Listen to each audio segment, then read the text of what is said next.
ले जाएं और इतिहास से पकड़ के चीज़ों को देखें तो हाँ, ये बात एक दर्जा हम सही मान सकते हैं कि अभी भी स्त्रियों की स्थिति, बनारस में स्त्रियों की स्थिति उस तरह से नहीं खुल के आई है कि जिस भाषा में लड़के बात कर लेते हैं उस भाषा में लड़कियां बात कर पाएं। हालांकि ये इसमें भी अपवाद है, मैं इसमें भी अपवाद की बात करता हूँ। मैंने खुद के सुने हुए कुछ लोगों को कुछ सुना है कि वो जब बातें करती हैं तो आप फिर पकड़ नहीं पाएंगे कि कौन बोल रहा है, क्या बोल रहा है। बट फिर भी मेरा अपना मानना ये है कि हाँ, जिस भाषा को हम कोट एंड कोट में बनारसी भाषा समझते हैं वो अभी तक लड़कों तक महदूद है।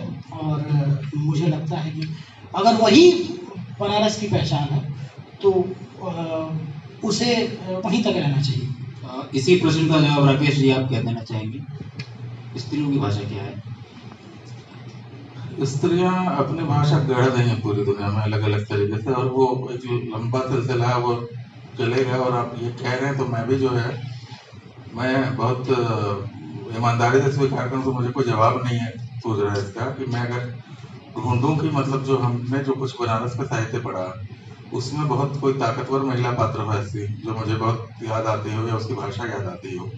और वो इसलिए जो है कि देखिए क्या होता है, सिर्फ बनारस की बात नहीं है, जहाँ भी जो है वो भी धर्म सत्ता के केंद्र है पूरी दुनिया में, मतलब कोई भी सत्ता हो जो मतलब, तो वहाँ पे जो है एक जो है ना, आप जेंडर इक्वलिटी की बात जो उस तरह से जो मतलब आप नहीं कह सकते, मतलब वो फर्स्ट जेंडर जो है हमेशा जो पुरुष है वहाँ पर जो मतलब।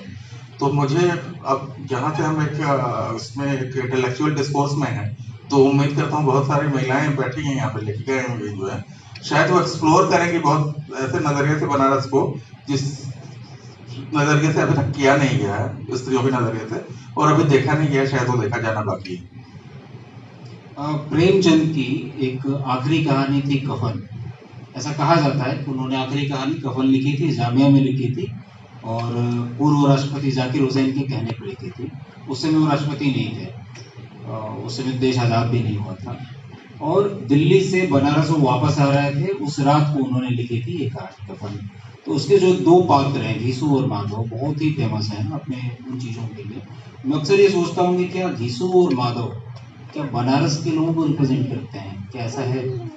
नहीं, ये ऐसा नहीं मानता कि घीसू और माधव बनारस को रिप्रेजेंट करते हैं। घीसू और माधव जो है वो ऐसे पात्र हैं जिनपे हिंदी साहित्य में शायद सबसे लंबी बहसें चली हैं, जो मतलब जिसमें ओम प्रकाश वाल्मीकि से लेकर और तमाम लोगों ने, और फिर राजकिशोर ने, और मतलब वो मुझे लगता है 20-30 साल से चली आ रही बहस है। अगर उसमें हम पढ़ेंगे तो थोड़ा सा विषयांतर होगा, लेकिन ये है कि बनारस में मैकू भी एक प्रेमचंद एक पात्र है, जो मैकू वो पात्र है और बहुत दिलचस्प पात्र है उसका, मैं बता रहा हूँ क्योंकि एक किस्से के तौर पे आपने जिक्र छेड़ा है। जो मतलब मैकू वो पात्र है जो गुंडा है, और क्या होता है कि वो